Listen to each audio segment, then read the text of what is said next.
कल हमने जो है क्या किया था यहाँ पर मीनिंग देखा था अकाउंटिंग का, AICPA यानी कि American institute of chartered certified public accountant, वो बोलता था कि अकाउंटिंग जो है एक प्रोसेस है, एक आर्ट है, और इसके अंदर जो फाइनेंशियल ट्रांजैक्शंस होते हैं, जो ऐसे ट्रांजैक्शन जिसमें फाइनेंशियली करेक्टर होता है या जो मनी में मेजर किए जा सकते हैं, ऐसे सभी ट्रांजैक्शन को रिकॉर्ड करना होता है, क्लासीफाई करना होता है, समराइज करना होता है, रिपोर्ट बनानी होती है और उसको आगे कम्युनिकेट करना होता है। ठीक है, ये हमने अच्छे से समझ लिया था। आज के लेक्चर के अंदर हम उसको आगे बढ़ाएंगे। ये PDF तो आपको मिल गया होगा और हम करेंगे यहां से, देखो क्या लिखा हुआ है समझाता हूं। इन 1970 में the accounting principle board, accounting के जितने भी प्रिंसिपल होते हैं, प्रिंसिपल मतलब सिद्धांत, ओके, जिनको हमको फॉलो करना पड़ता है कि अगर कोई प्रिंसिपल बन गया, सिद्धांत बन गया तो उसको फॉलो करना पड़ेगा।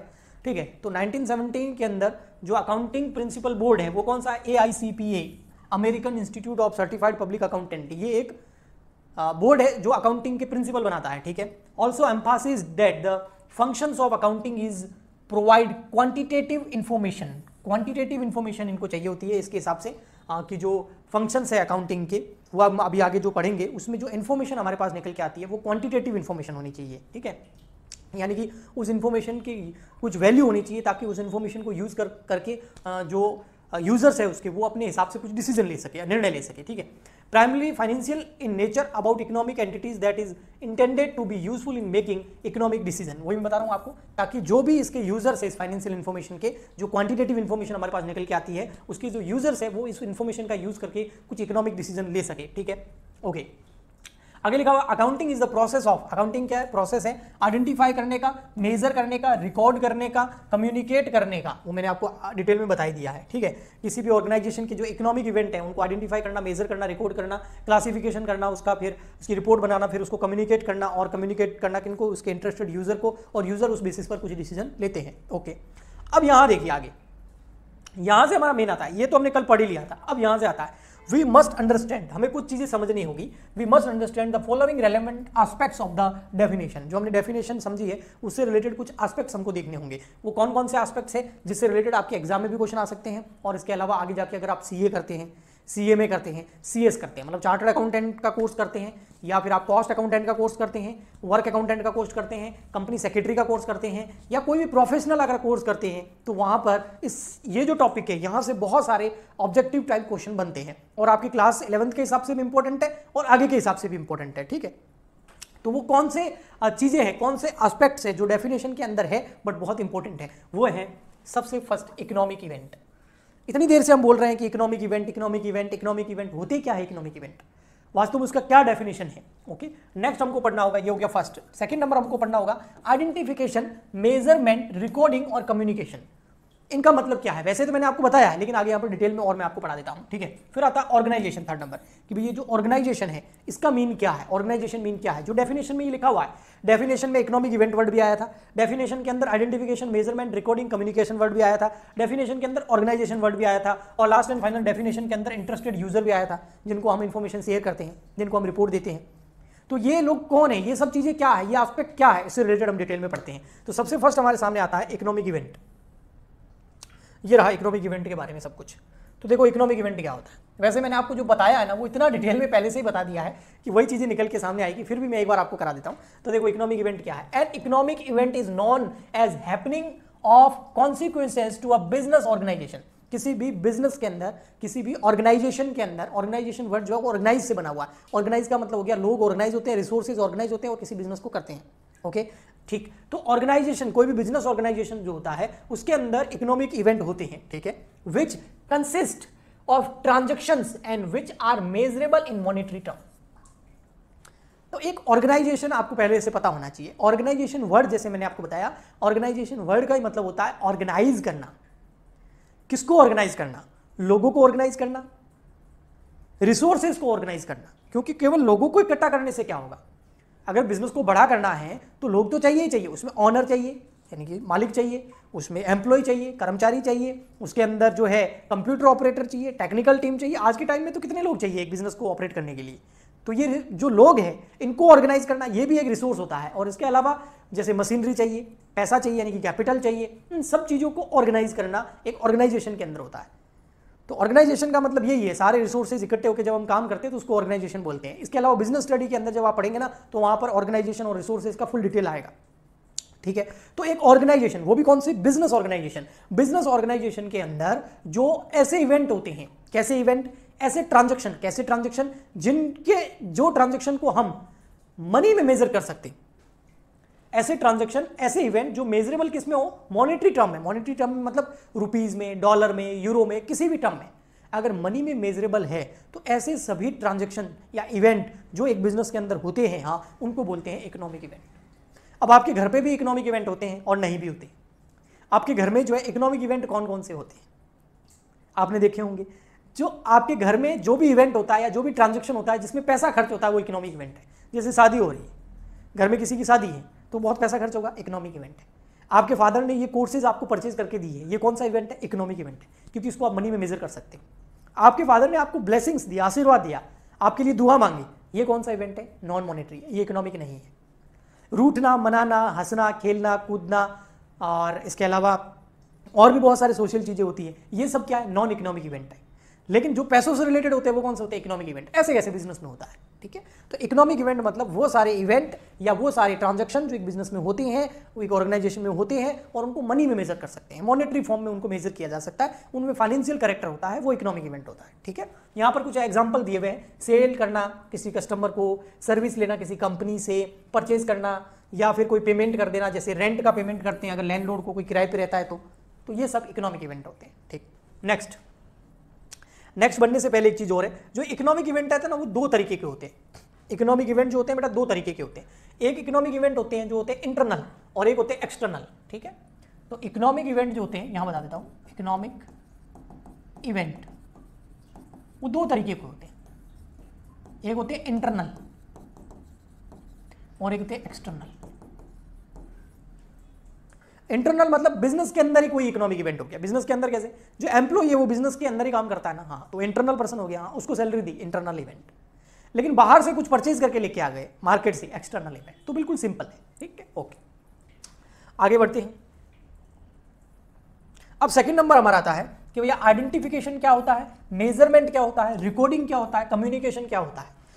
एक एक करके सबको समझते हैं। लेकिन नेक्स्ट मेजरमेंट, एक बार अगर आपने वो आइडेंटिफिकेशन कर लिया, इकोनॉमिक इवेंट को आइडेंटिफाई कर लिया, अब उसको क्या करना, मेजर करना, किसमें, मनी में। हाँ ये है तो इकोनॉमिक इवेंट, लेकिन कितने का, हाउ मच, रुपीज के अंदर, डॉलर के अंदर, उसका मेजरमेंट करना मनी के अंदर। यहाँ लिखा हुआ देखो, रुपीज में कर सकते हैं, पैसे में कर सकते हैं, जो भी मेजरिंग यूनिट होती है उसमें करना होता है, ठीक है। नेक्स्ट आता है रिकॉर्डिंग। अब ये रिकॉर्डिंग क्या है, देखो रिकॉर्डिंग क्या है, once the economic event are identified, जब एक बार इकोनॉमिक इवेंट क्या हो जाता है, आइडेंटिफाइड हो जाता है एंड मेजर्ड, उसके बाद हम क्या करते हैं, उसको मेजर करते हैं। तो आइडेंटिफिकेशन के बाद में होता है मेजरमेंट। पहचान लिया ये इकोनॉमिक इवेंट है, ठीक है, मेजरमेंट कर लो, कितने का, 10,000 का, 20,000 का, 50,000 का, मेजरमेंट हो गया। अब उसको हम रिकॉर्ड करते हैं। उसके बाद डेज आर रिकॉर्डेड, और रिकॉर्डिंग कहाँ होती है बेटा, फर्स्ट क्लास में बताया था, in the books of accounts. तो बुक्स ऑफ अकाउंट्स के अंदर हम उसको क्या करते हैं, रिकॉर्ड करते हैं, ठीक है। और रिकॉर्ड करते टाइम मॉनेटरी टर्म का हम ध्यान रखते हैं। उसके बाद क्या होता है, कम्युनिकेशन, जो भी ट्रांजैक्शन है उसका हमने आइडेंटिफिकेशन करना होता है, मेजरमेंट करना होता है, रिकॉर्डिंग करनी होती है। रिकॉर्डिंग के अंदर ही फिर आगे क्लासिफिकेशन भी आ जाता है और फिर उसका समरी भी बना लेते हैं। और क्लासिफिकेशन और summary is the part of recording, वो रिकॉर्डिंग का ही पार्ट है। उसके बाद जो हमारे पास समरी आती है उसको हम आगे कम्युनिकेट करते हैं। कम्युनिकेट किसको करते हैं, ये कम्युनिकेट जो हम करते हैं रिपोर्ट को, वो करते हैं हमारे यूजर को। और यूजर दो तरीके के होते हैं, इंटरनल और एक्सटर्नल, वो मैं आपको बताता हूँ, देखो, ताकि वो उसके बेसिस पर डिसीजन ले सके। अब आता है यहाँ पर third number, sorry, organisation. Organisation क्या होता है, अभी मैंने आपको बताया, ऑर्गेनाइजेशन का मतलब होता है एक ऐसी जगह जहां पर रिसोर्सेज ऑर्गेनाइज हो गए हैं। अब वो रिसोर्सेज ह्यूमन रिसोर्सेज हो सकते हैं, मतलब ऑनर और एम्प्लॉइज हो गए, और जो फिजिकल रिसोर्सेज हो सकते हैं, फिजिकल रिसोर्सेज में आपका कैपिटल आ गया, आपका मटेरियल आ गया, आपका मशीन आ गया। तो वो सारे रिसोर्सेज जहां ऑर्गेनाइज होते हैं उसको ऑर्गेनाइजेशन बोलते हैं। ये बहुत टाइप के होते हैं ऑर्गेनाइजेशन।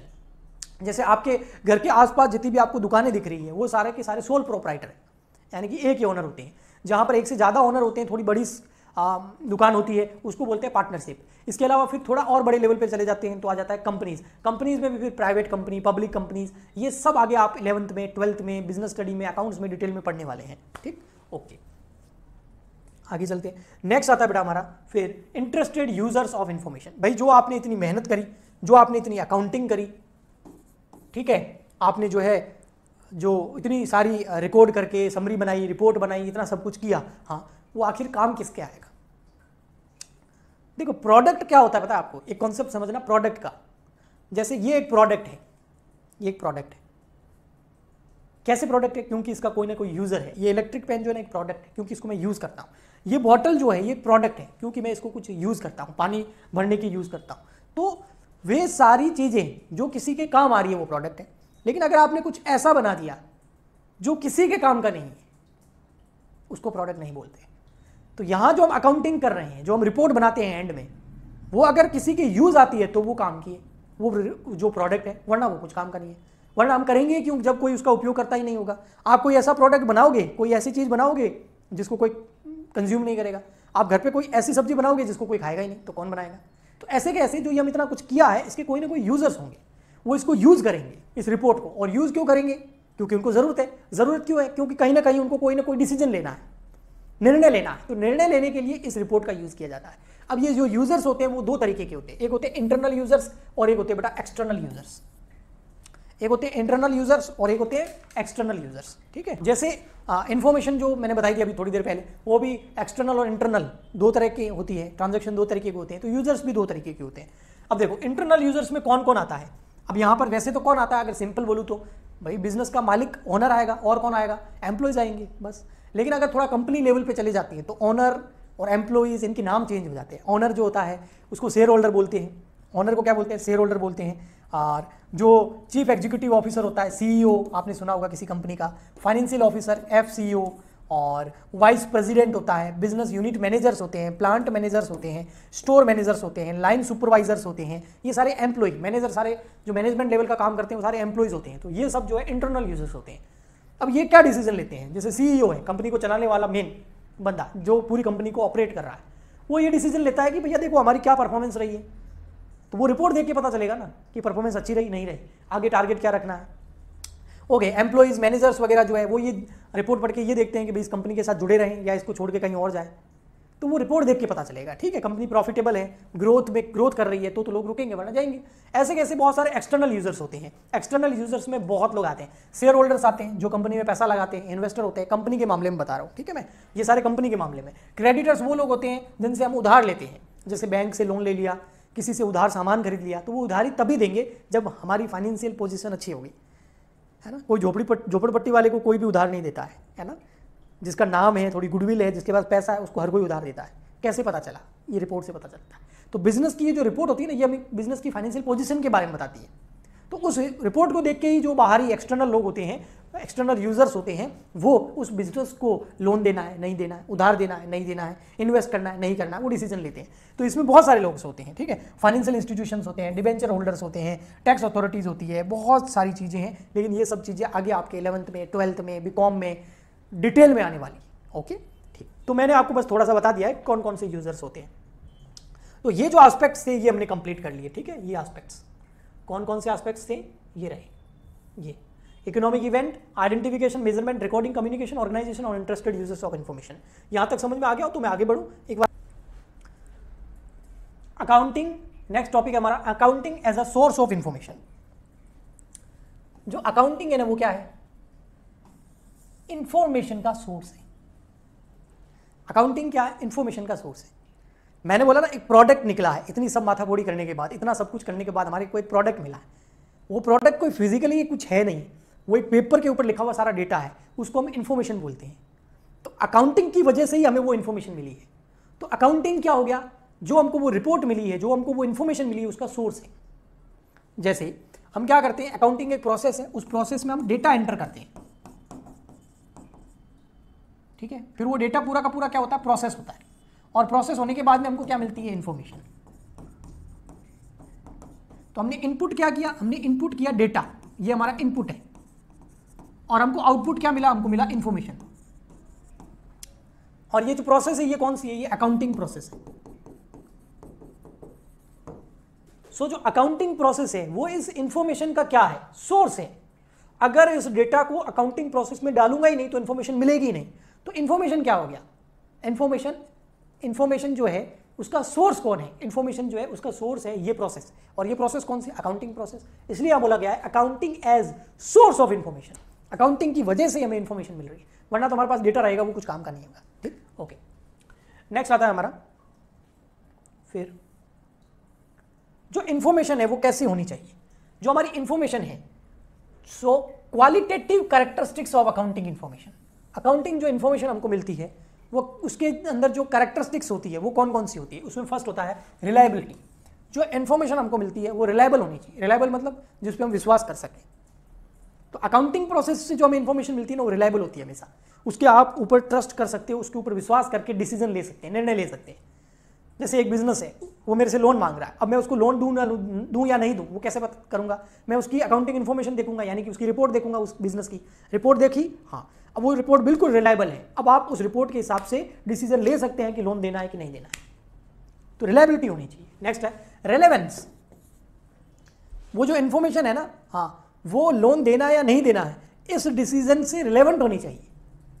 ऐसा नहीं होना चाहिए कि उस इन्फॉर्मेशन, अकाउंटिंग इन्फॉर्मेशन में जो मैं डिसीजन लेना चाहता हूं कि उस बैंक, उस कंपनी को लोन दूं या नहीं दूं, उस बिजनेस को लोन दूं या नहीं दूं, उससे रिलेटेड उस रिपोर्ट में कुछ है ही नहीं, तो वो मेरे रेलेवेंट हुई नहीं, तो मेरे कोई काम की नहीं है। तो ऐसा नहीं होना चाहिए। अकाउंटिंग इन्फॉर्मेशन रिलायबल होनी चाहिए, विश्वास कर सके। रेलेवेंस, जो डिसीजन ले रहा हूं उससे रिलेटेड होनी चाहिए, तो रेलेवेंस। नेक्स्ट, अंडरस्टैंडेबिलिटी, मतलब इस रिपोर्ट को आराम से आप समझ सको, अंडरस्टैंड कर सको। ऐसी नहीं होनी चाहिए कि वो समझ ही नहीं आ रही। कुछ बच्चों की राइटिंग ऐसी होती है, समझ ही नहीं आ रहा क्या लिखा हुआ है, हो सकता है सही है, हो सकता है गलत हो।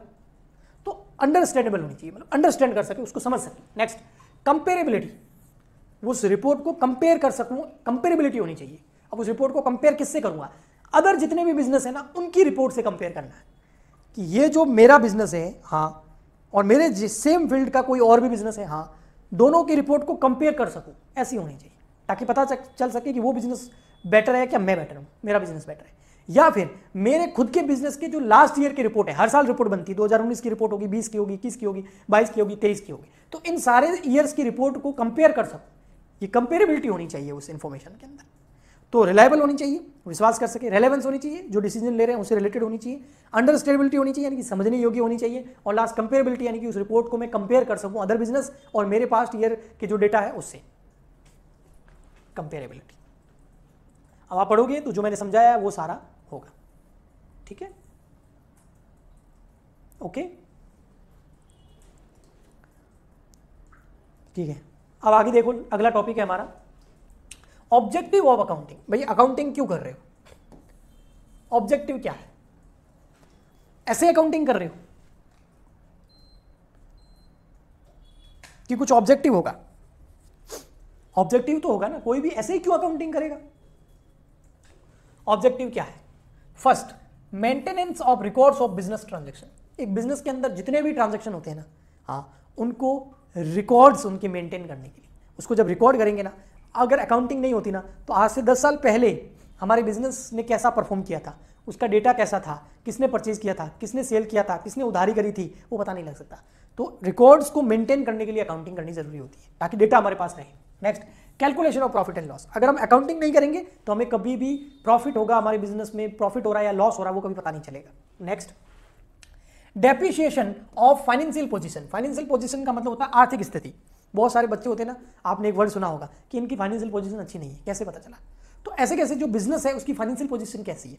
बहुत पैसे वाला बिजनेस है, बहुत एसेट्स है उसके पास में, या बहुत उसकी जो फाइनेंशियल पोजीशन है वो वीक है, बहुत सारा लोन वगैरह ले रखा है, तो वो फाइनेंशियल पोजीशन कैसी है वो पता चलता है अकाउंटिंग से। Next, providing accounting information to its users. अगर अकाउंटिंग करेंगे ही नहीं तो फिर यूजर्स को क्या देंगे?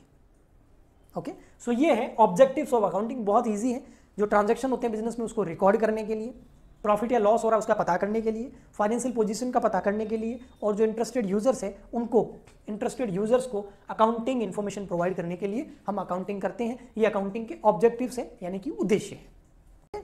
चलिए, बाय बाय, थैंक यू।